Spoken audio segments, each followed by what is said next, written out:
Hey, salut les petits geeks, qu'est-ce qu'on regarde aujourd'hui? Et petite pause rapide surprise, juste pour vous dire un énorme merci. Vous êtes de plus en plus à regarder mes vidéos, il y a de plus en plus de vues. Du coup, je me suis lancé sur les réseaux sociaux, sur Twitter, sur Instagram, sur Facebook, pour vous présenter les sorties, comme ça vous ne loupez rien. Et surtout, je tease les prochaines vidéos. Si vous êtes curieux, venez sur la communauté pour savoir ce que je vais faire prochainement. Et puis de temps en temps, je présente des objets en photo que vous ne verrez certainement jamais sur la chaîne parce que c'est trop petit. Voilà. Surtout, n'hésitez pas à mettre le pouce bleu sous la vidéo, c'est ce qui motive à fond pour continuer. C'est un vrai motivateur, ça permet d'aller encore plus loin. Et puis abonnez-vous, surtout abonnez-vous. Ça permet d'avoir du poids sur la chaîne et peut-être un jour de partir sur d'autres domaines beaucoup plus vastes, beaucoup plus intéressants encore. Donc n'hésitez pas à vous abonner. Allez, je vous laisse retourner à la vidéo. Ceci, du Batman Ascending Knight par Mezco. Qu'est-ce que c'est? C'est une figurine que je vais vous présenter. C'est la collection 112, donc un douzième, donc des figurines 1/12. Donc là, vous voyez, ça fait la pose, play, display. Voilà, les poser, jouer avec. Alors, jouer avec, voilà, c'est un peu difficile. On est des grands enfants maintenant, on joue plus vraiment avec, mais on peut s'amuser à les disposer, donc display. Voilà. Donc, c'est la 112 Collection. Donc, on a une belle boîte protégée voilà, par un petit film plastique qu'on va retirer. Donc là, c'est de l'occasion. Voilà. Parce que celle-ci est sortie il y a déjà un petit moment et j'ai trouvé un gars qui m'a vendu ça à un prix ultra correct. Et surtout, bah, elle est ultra bien conservée. Donc voilà, je suis très content. Donc on a une belle boîte, un joli gris, la gris du costume de Batman. On a la chauve-souris qui est en surbrillance, voilà, magnifique logo. Le 112 aussi. En haut, le Batman avec le nom et les petites barres. Sur le côté, qu'est-ce qu'on a? La Mezco, voilà, Mezco Toys, du coup, la société qui fabrique.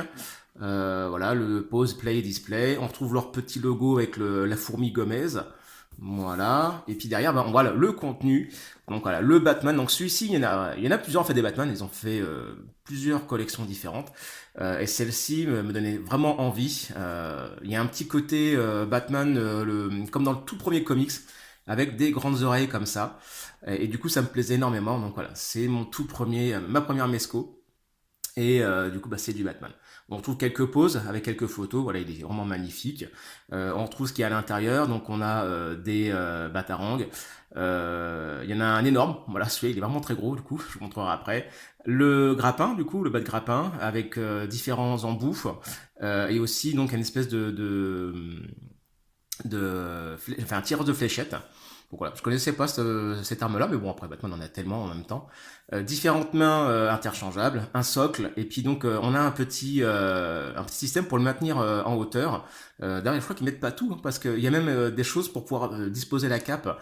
Parce que malheureusement, la cape n'est pas, il n'y a pas de fil de fer à l'intérieur pour la mettre comme on souhaite. Elle est juste en tissu et c'est tout.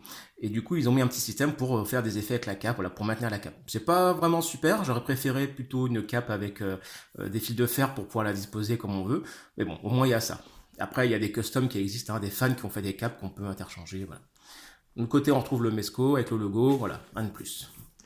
On ouvre la boîte. Alors, du coup, c'est un fourreau en fait. Donc vraiment, je trouve ça ultra qualitatif. Franchement, je trouve ça dingue. Voilà, donc on retrouve la figurine en mode vitrine. De l'autre côté, on a encore du vernis sélectif. La boîte est en noir mat. Franchement, les boîtes sont magnifiques. On retrouve le logo de la société. Voilà, la fourmi Gomez. Franchement, mais c'est ultra qualitatif. Il y en a partout. Voilà, vous voyez, ici on trouve le warning en surbrillance. Voilà, le 112 ici. Moi, je trouve ça ouf. On ouvre la boîte. Hop. Et on a notre figurine. Voilà, avec tout à l'intérieur. Donc première protection, donc vous voyez, le gars qui me l'a vendu en occasion, quand même, il est fou. Hein. Il a gardé tous les petits pochons plastiques hein, pour la protéger. Donc vraiment, c'était génial. Hein. J'en ai une deuxième, hein, vous verrez, ça sera dans une prochaine review. Je vous dis pas laquelle c'est encore, hein, mais c'est un de mes héros préférés avec Batman. Donc voilà. Vous voyez, il a même gardé les petits trucs plastiques là pour protéger les différentes armes. Voilà, c'est tout de folie. Alors, on va passer à une caméra disposée autrement pour que je puisse vous présenter tout ça. Et voilà, une petite vue de dessus pour vous représenter comment voilà, il disposait des figurines dans la boîte. Donc quelque chose de très classique, hein, la figurine. Des batarangs, vous en avez 10 ici. Une tête sans le masque, donc avec un Batman très jeune. 5 mains disposées ici, plus 2 qui sont là, donc vous en avez 7 en tout. Vous avez ensuite donc le gros batarang, franchement je le trouve un peu énorme. Je me demande ce que c'était. Donc en regardant l'arrière, j'ai vu que c'était un Eevee batarang, donc un batarang lourd. Enfin celui-là pour le lancer, il faut quand même avoir de la force hein, par rapport aux autres qui sont là. Les embouts différents, embouts de grappin. Le grappin qui est ici, un mini embout, et puis donc le tire-fléchette, là, le crossbow, voilà. Donc on va dépioter tout ça, je mets tout ça de côté, puis on va regarder un par un les petits objets. Et c'est parti pour faire le détail de la figurine. Alors excusez-moi, il y a beaucoup de vent chez moi en ce moment, vous allez peut-être entendre le vent siffler. Bon voilà, écoutez, ça nous accompagnera. Donc on avait ceci pour protéger la cape. En fait, vous voyez, la cape traverse ici, donc vous voyez le personnage qui repose là, la cape traverse ici, et en fait ça protège la cape des mauvais plis, voilà, des trucs comme ça. Donc voilà, avec la cape dépliée, voilà, très belle cape, avec un effet, j'imagine, simili-cuir, du coup. J'espère que ça tiendra bien dans le temps, parce qu'il y a des Hot Toys qui ont du simili-cuir qui ont fini par se détacher, c'est une horreur. Voilà, pour des figurines à entre 200 et 300 euros, je trouve ça assez incroyable. Bon, celles-ci, généralement, sont entre 80 et 100, 120 euros. Donc bon, voilà, mais quand même, on achète des figurines, on aimerait bien que ça dure dans le temps, quoi. Donc on verra, pour l'instant, voilà, elle est en très bon état, il n'y a pas de souci. Donc comme je disais, il n'y a pas de fil de fer à l'intérieur. C'est assez dommage. Donc la cape, vous voyez, elle est toute molle. Il y a des fans qui ont fait des customs, vraiment des gens très doués, qui ont créé une cape avec des fils dedans, que vous pouvez acheter à part. Par contre, je ne sais pas, faudrait que je vérifie comment ça se passe, parce que, vous voyez, normalement, il faudrait enlever cette partie-là pour insérer la cape. Je ne sais pas si c'est facile ou non. Voilà, là, je ne vais pas tenter aujourd'hui. Je verrai ça une autre fois. Voilà. Donc on a notre Batman dans un costume qui rappelle beaucoup la première apparition, avec ses longues oreilles un petit peu courbées. C'est pour ça que moi je suis fan, hein. Il y a beaucoup de Batman qui sont sortis chez Mezco, et moi celle-là je l'adore. Donc je suis très content d'avoir trouvé une occasion, vraiment à tout petit prix. Il existe une version exclusive de ce Batman. Mezco adore faire ça. C'est un peu le mal, je trouve, parce que ces versions exclusives, souvent, au bout de quelques mois, elles finissent par coûter un prix, mais aussi cher que des Hot Toys 1/6. Je trouve ça incroyable. Donc voilà, si quand ça sort, il faut que vous les achetiez tout de suite sur le marché secondaire, hein, sur eBay souvent. Vous les trouvez à un prix à peu près correct, hein, dans les 120 dollars, 130 dollars. Par contre, quand vous cherchez 1 an, 2 ans plus tard, mais laissez tomber, hein, c'est dans les 300, 400 dollars. J'ai vu des Superman Red Son à un prix incroyable. Donc bref, voilà, c'est un peu le mal, je trouve ça dommage. Ce Batman-là, il y a une version exclusive qui existe, qui est tout en noir. Voilà, même la ceinture est en noir. Je trouvais ça un peu dommage. Il y a peu d'éléments qui se détachent. Du coup, vraiment, je préfère cette version-là qui est la version normale. Donc c'est parti, on va faire un petit tour. Donc on a du coup un vrai costume, hein. Ça c'est le credo de chez Mezco, c'est ça que j'aime. Donc on a un vrai costume en tissu ou partie plastique, hein, voilà. Donc celui-ci il y a plastique et tissu. Donc c'est recouvert de partout. Je sais qu'on peut voir la couture généralement, donc faut pas s'étonner.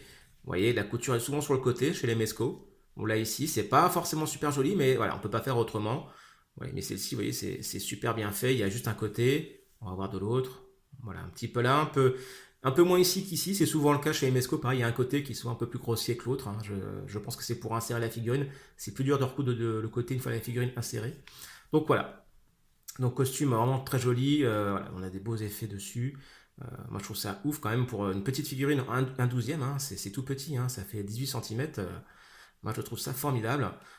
Donc on peut bouger la tête, heureusement. On a par contre un énorme peg. Donc là, c'est le terme technique pour parler de ça. Ça, c'est le peg. Et là, c'est gros. Du coup, pour bouger la tête, hein, d'avant en arrière, il n'y a pas une énorme différence, hein, vous voyez. Là, je suis à fond.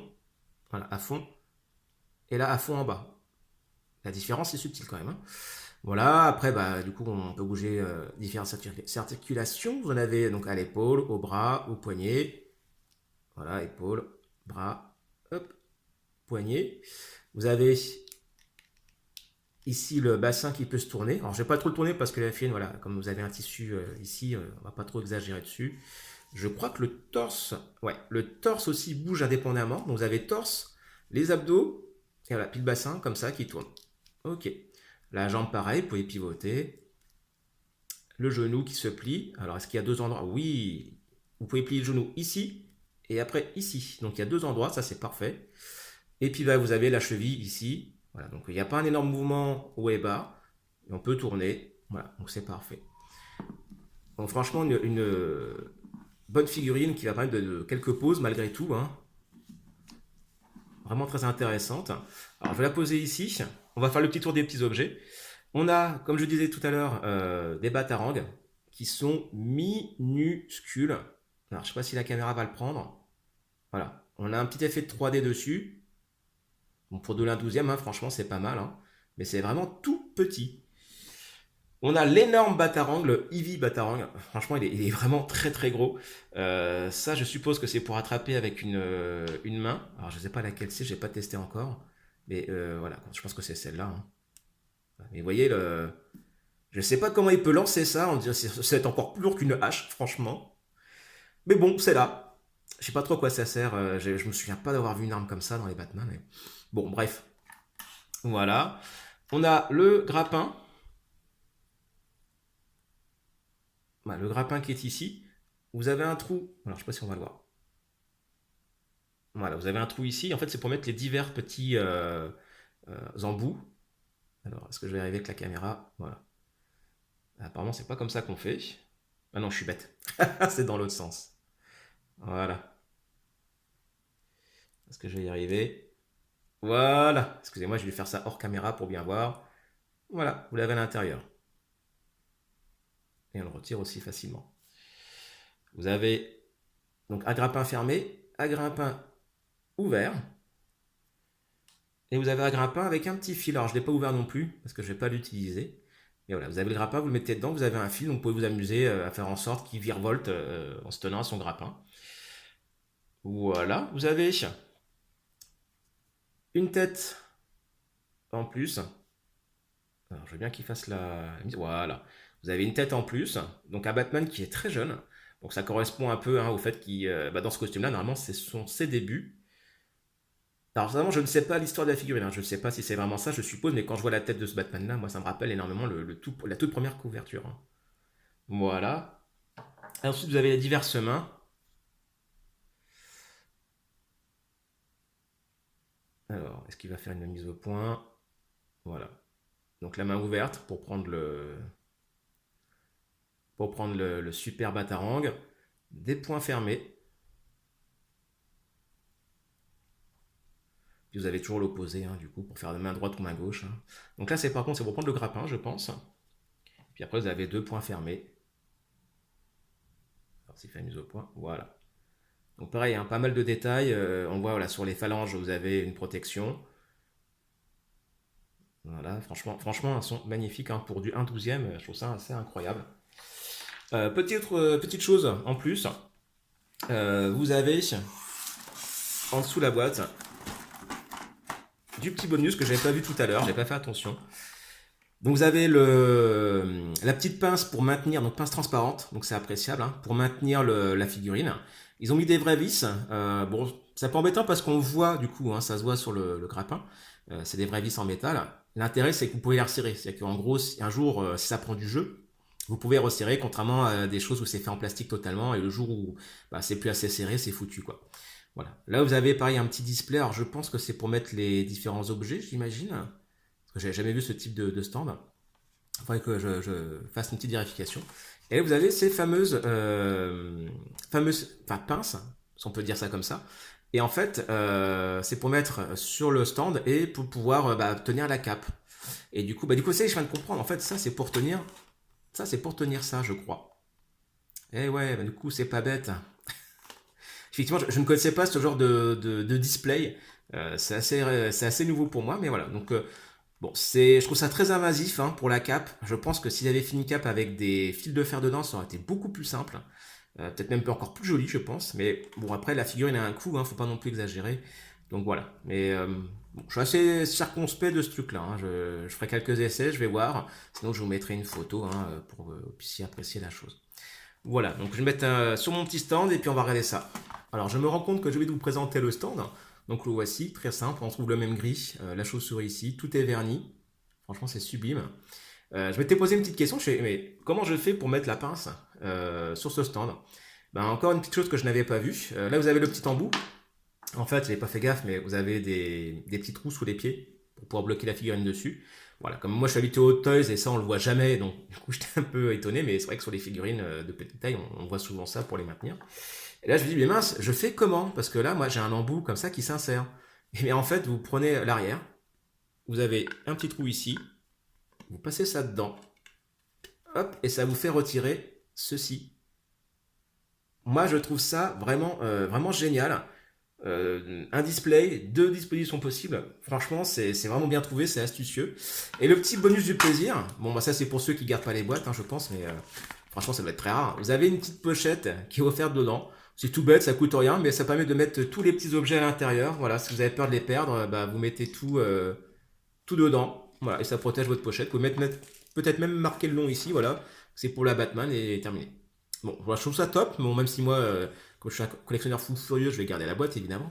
Mais voilà, ça c'est pas mal pour avoir ça de côté et permettre de changer de temps en temps son diorama. Donc voilà, donc c'est parti, on va voir la figurine. Alors voici une chose, donc là je viens de voir comment on fait avec ce petit système là et les câbles pour la cape. Franchement c'est vraiment pas super, c'est pas très joli. Et j'ai regardé pour la cape avec les fils de fer à l'intérieur, donc je vais vous montrer une petite photo. J'ai regardé comment faire pour la mettre, et en fait le mec, il prend la cape là, il l'arrache carrément.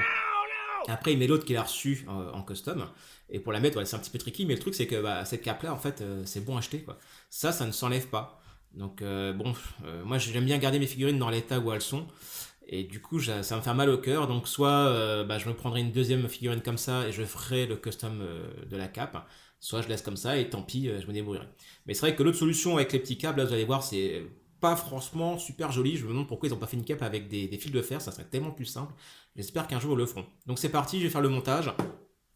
On fera peut-être un accéléré, du coup, je pense, pour montrer ça. Alors, on va faire simple. Je vais juste mettre deux bouts. C'est juste pour vous montrer le principe. Hein. Franchement. Vous avez ici avec les petits trous, voilà, vous mettez le système dedans. Alors c'était mon petit qu'il faut trouver le bon sens, voilà. Je vais mettre celui-là et celui-là de chaque côté.